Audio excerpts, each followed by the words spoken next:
जियरा यूं ही लेहु गो,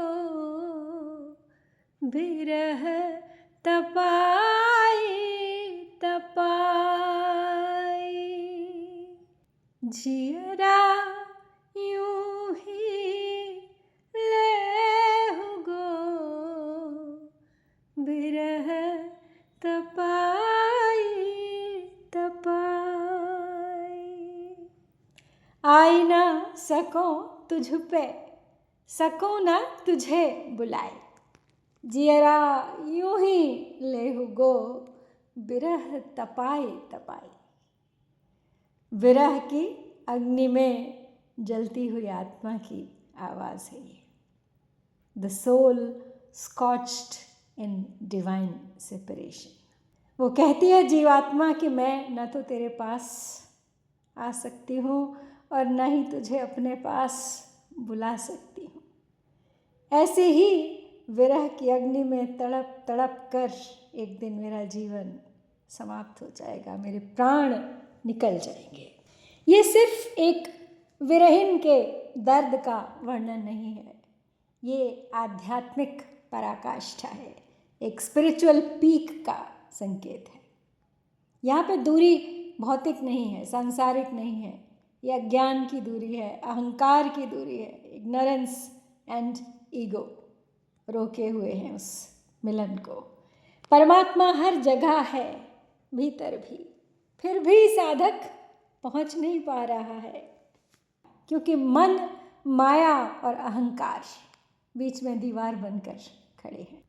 सको न तुझे बुलाए, यहाँ पे असहायता का चरम है, यानी न मैं आ सकता हूँ न तुझे बुला सकता हूँ। साधक स्वीकार करता है, जीवात्मा स्वीकार करती है कि मैं इतनी सक्षम नहीं हूँ कि तुझे बुला सकूँ।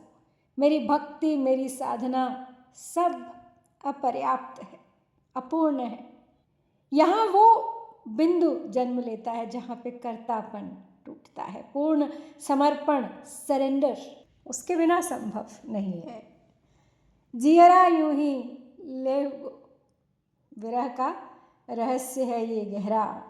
कबीर के लिए ये विरह केवल पीड़ा नहीं है, बल्कि आत्मा को शुद्ध करने वाली अग्नि है। ये तप है जो अहंकार को जला देता है। तो कह रहे हैं कि क्या मेरा जियरा इसी तरह से ले लोगे, मेरे प्राण इसी तरह से ले लोगे। विरह तपाई तपाई, तो दर्द है या साधना। सामान्य दृष्टि में ये दुख है, लेकिन कबीर की दृष्टि में तो ये दुख ही सबसे बड़ी साधना है। विरह में अपने आप को तपा तपा के वो उसी तक पहुंचने का प्रयास कर रही है।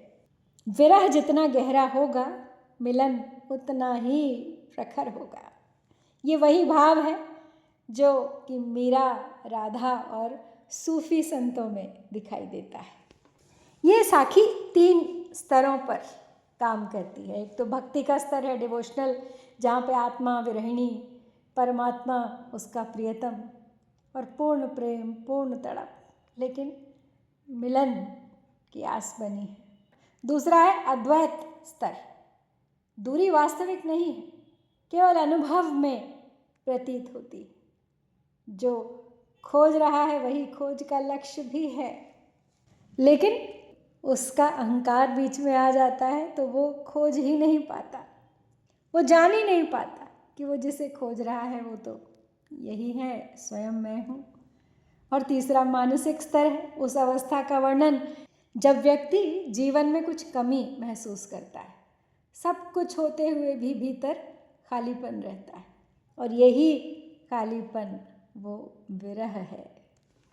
तो यहाँ पे कबीर ये नहीं कह रहे हैं कि मैं मर रहा हूँ इसलिए दुखी हूँ, वो ये कह रहे हैं कि ये जलना ही मुझे तेरे योग्य बना रहा है। वर्तमान संदर्भ में अगर हम इसे देखें तो हम बाहर की ओर भागते हैं, सक्सेस के लिए, वैलिडेशन के लिए, अपने रिलेशनशिप्स को बनाए रखने के लिए, लेकिन भीतर ही भीतर एक अधूरापन बना रहता है। तो कबीर कहते हैं कि उस अधूरेपन से मत भागो, उसे महसूस करो, उसे जियो। वही सत्य है और वही तुम्हें तुम्हारे सत्य तक ले जाएगा। तो सरल शब्दों में कबीर ने इस साखी में आत्मा की उस तीव्र व्याकुलता को व्यक्त किया है, जहाँ वो परमात्मा से मिलन के लिए तड़प रही है, न वो ईश्वर तक पहुँच पा रही है, न उन्हें बुला पा रही है। इस असहायता में वह विरह की अग्नि में जल रही है। कबीर कहते हैं कि यह विरह केवल पीड़ा नहीं बल्कि आत्मा को शुद्ध करने वाली साधना है, जो अंततः उसे परम मिलन की ओर ले जाती है, जिसकी आस लगी है उसे। कितने सुंदर भाव हैं कबीर के, और शब्द वही गिने चुने सरल साधारण फक्कड़ी। तो देख लेते हैं एक बार शब्दावली।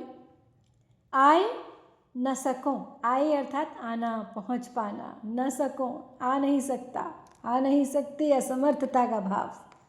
तू झुपे तुम्हारे पास, परमात्मा की ओर संकेत है यहाँ पे। सकूं ना यानी मैं भी नहीं कर सकती, मैं सक्षम नहीं हूँ तुझे बुलाए, तुम्हें बुलाने के लिए, तुम्हें अपने पास आमंत्रित करने में भी मैं सक्षम नहीं हूँ। जियरा हृदय प्राण जीवात्मा, यूं ही इसी प्रकार ऐसे ही ले होगो यानी ले लोगे, हर लोगे क्या, समाप्त कर दोगे। विरह वियोग बिछोह अलगाव की पीड़ा, तपाए तपाए बार बार तपाकर जलाकर पीड़ा देकर। अब देख लेते हैं इस साखी की अलंकार योजना। बहुत सूक्ष्म है अलंकार, भीतर ही भीतर काम करते हैं। तो सबसे पहले है पुनरोक्ति। तपाए तपाए एक ही शब्द बार बार आया है, विरह की तीव्रता और निरंतरता को दर्शा रहे हैं पुनरावृत्ति करके। फिर है रूपक अलंकार। यहाँ पे जीवात्मा को रूपक दिया है विरहिणी का, प्रेमिका का, और परमात्मा स्वयं है प्रियतम प्रेमी। यह आत्मा और परमात्मा को सीधे प्रेमी प्रेमिका के रूप में नहीं कहा गया है, लेकिन पूरा भाव उसी रूप में व्यक्त हुआ है, इसीलिए हम इसे अप्रत्यक्ष रूपक कह सकते हैं। फिर उसके बाद विरोधाभास अलंकार भी है यहाँ पे, पैराडॉक्स। आए न सकूं, सको न तुझे बुलाए, न मैं आ सकता हूँ न तुझे बुला सकता हूँ, दोनों ही रास्ते बंद हैं। एक आध्यात्मिक विरोधाभास की स्थिति है, जबकि सत्य तो यही है कि परमात्मा भीतर ही है। और फिर अनुप्रास तो है ही, तपाए तपाए सकों सकों, खासकर त और स की ध्वनि का प्रयोग देखा गया है। तो अगर समग्र सौंदर्य देखें इस साखी का, तो इसकी खूबसूरती यही है कि शब्द बहुत सरल है, लेकिन भाव अत्यंत गहरे। कोई जटिल अलंकार नहीं, फिर भी हर पंक्ति भीतर तक उतरती है। तो ये थी श्याम सुंदर दास जी द्वारा संकलित कबीर ग्रंथावली के विरह का अंग से 10वीं साखी।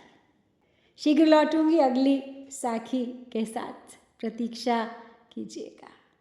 जय कबीर, जय भारत।